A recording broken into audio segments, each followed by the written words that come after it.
It's official, kind of.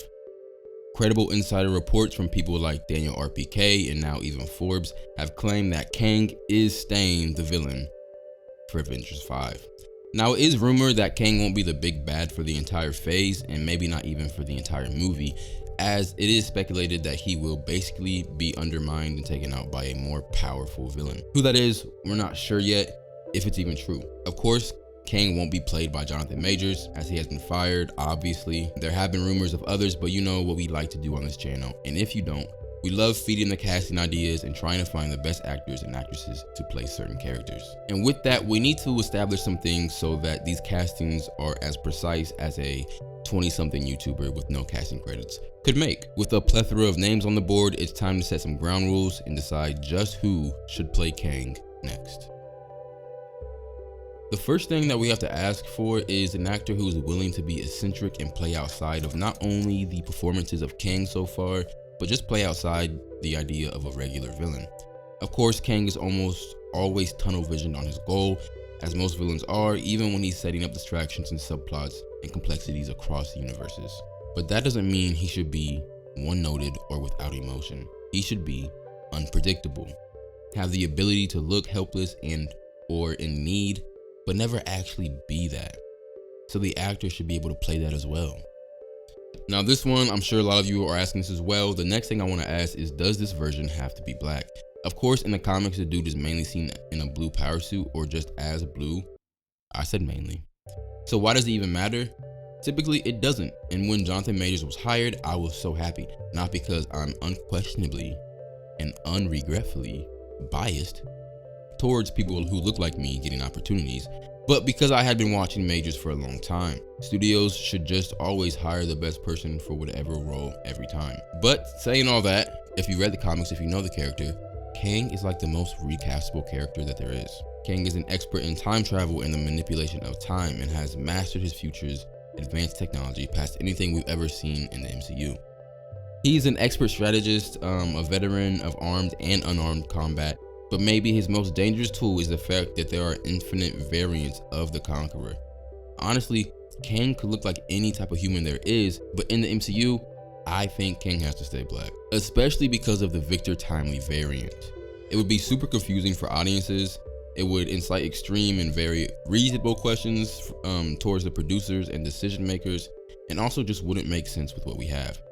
So everyone mad that he was black in the first place, oh well. Other things I want to focus on are physical attributes.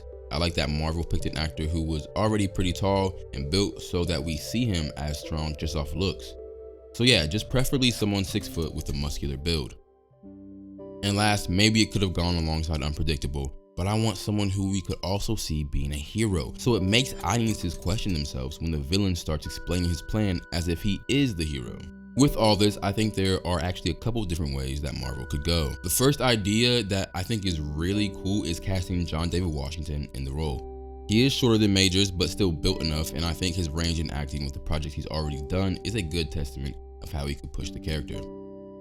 But what could make this even better is if they not only cast John David Washington, but also Denzel, his dad, to play 2 different variants of the villain, a beginning and an end. As ruthless as Denzel can play, it would be really crazy to see 2 very formidable, hopefully very different versions of the character at the same time. Regé-Jean Page, I'm so sorry if I butchered that, I think could also work, but I think Marvel should stay with a darker skinned actor. If this was 10 years ago, I would beg Marvel to cast Tony Todd, so that's really too bad. Aldous Hodge, David Lowery, Oak from Hamilton, Malcolm Jamal Warner, and Chad Coleman could all work in different ways, and if Marvel wanted to make it so that there are different actors playing Kang at the same time, then 4 actors should be in consideration. But I think I need to see more projects from them to have a clearer indication of their range, personally for me. And then, there are some people already inside the MCU who I thought about for a while, but just came to the conclusion it probably wouldn't work. And with Bob Iger's latest speeches on how he hopes to handle future projects, yeah, it definitely won't happen. I am curious though if anyone can guess who I'm thinking of, so pause the video here and leave a comment on which actors already in the MCU you think I'm going to put out there as a possibility. Even though they both starred in a major MCU movie recently, like super recently, and they're actually the love interest of each other. I think because of their on-screen presence, Michaela Cole and Florence Kasumba could be really good variants of Kang if Marvel searches for a lady variant. With all that out there are 3 paths I think would be the best for Marvel. The first one is to introduce Leslie Odom Jr. as Kang Prime, with 2 to 4 other actors playing different versions of the Conqueror. This is when I think you add lady variants and older or younger variants, a mix of Leslie Odom Jr. as Kang Prime, Caleb McLaughlin as a younger Kang, Aldous Hodge as an opposing Kang, Tony Todd as a dying Kang, and Michaela Cole as the lady variant could provide an interesting villain dynamic for our heroes to face supposedly at the same time or different times. However Kang wants to do it. He's like the time guy, you know? With Leslie, I think actors with heavy theater experience maintain a gravity and variety to their performances that we don't always see from on-screen comic book villains. As amazing as he was in Hamilton on stage, he proved well-versed with his recent acting roles, and for me especially the character of Lionel in Knives Out. So the first path is multiple actors playing Kang. The second path is to go back to an earlier idea and stick with people already inside the MCU, except this time we change the history or just confirm theories that they were Kang variants all along. Because of how Loki season 2 ended and how the timeline was structured before that, this can really only be characters we've seen in phase 4 or 5. So with the help of fan theories, I introduce Ravonna Renslayer as the first possible Kang variant. The actress Gugu Mbatha-Raw is really good at acting. I mean, she's really good at acting. And the idea of Kang taking a variant of himself, erasing her memories, manipulating her into helping him defeat the others, and then erasing her memories again so that she's still in some way looking up to him for answers is brutal. It would make the idea of a variant looking for revenge on the Kang we know just make all the more sense.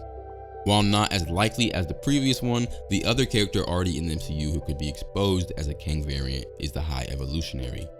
While he isn't a human, his whole thing is trying to evolve life under his control, and how his power and intellect is depicted in the comics, I'm sure time manipulation would just be another box to check for this character, making it a little more likely that he could be a Kang variant, though I do like the Ravonna idea more.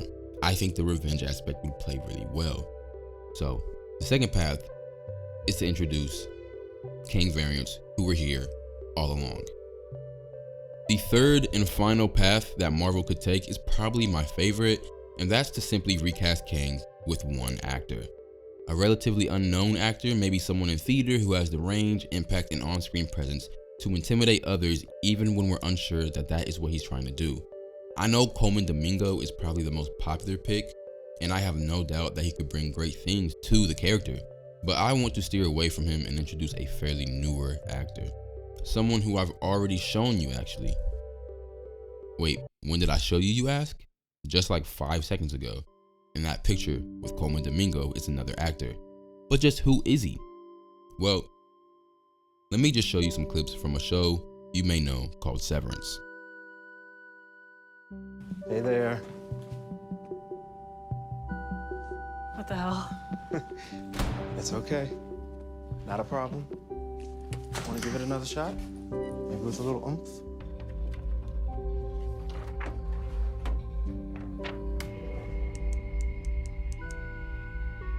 Read it. I don't want to. No. Do.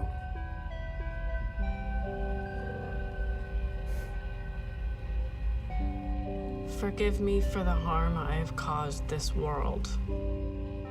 None may atone for my actions but me, and only in me shall their stain live on. I am thankful to have been caught, my fall cut short by those with wizened hands. All I can be is sorry, and that is all I am. I'm afraid you don't mean it. Excuse me. Again, please. Gee, Mr. Milchick, pleasure to see you, sir. So early. Please, sit. Thank you. I have something for you. Ah, the missing 7199G. Oswald will be so delighted. I, too, am delighted. Oh, good. Now we can focus on the final preparations. That we can. Without interruptions. That we shall. Excellent. May I? Of course.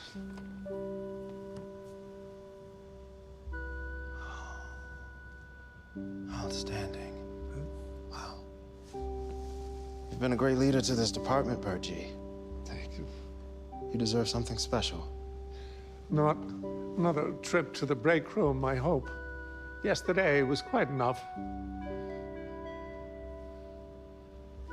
No, not that. Something else. Stay tuned.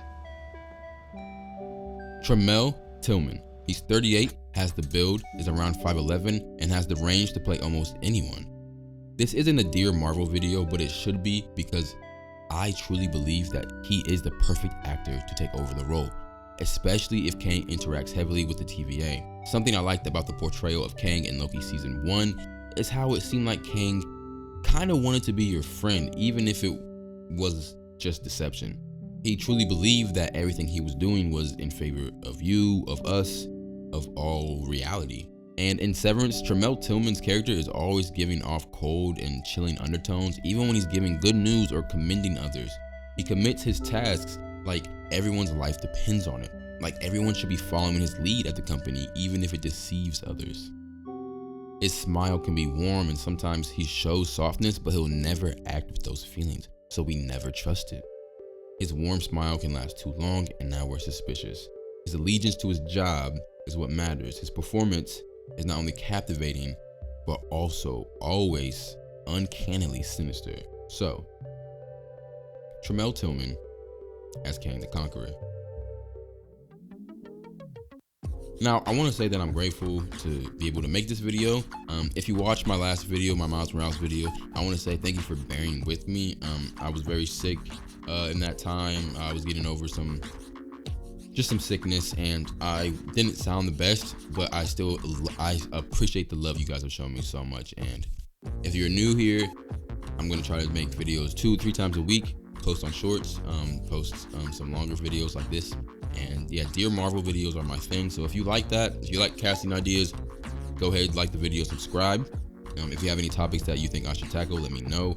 I really enjoy the comments and questions I get under these casting videos, so of course I shall do more. And as always, keep creating in free water. Solo.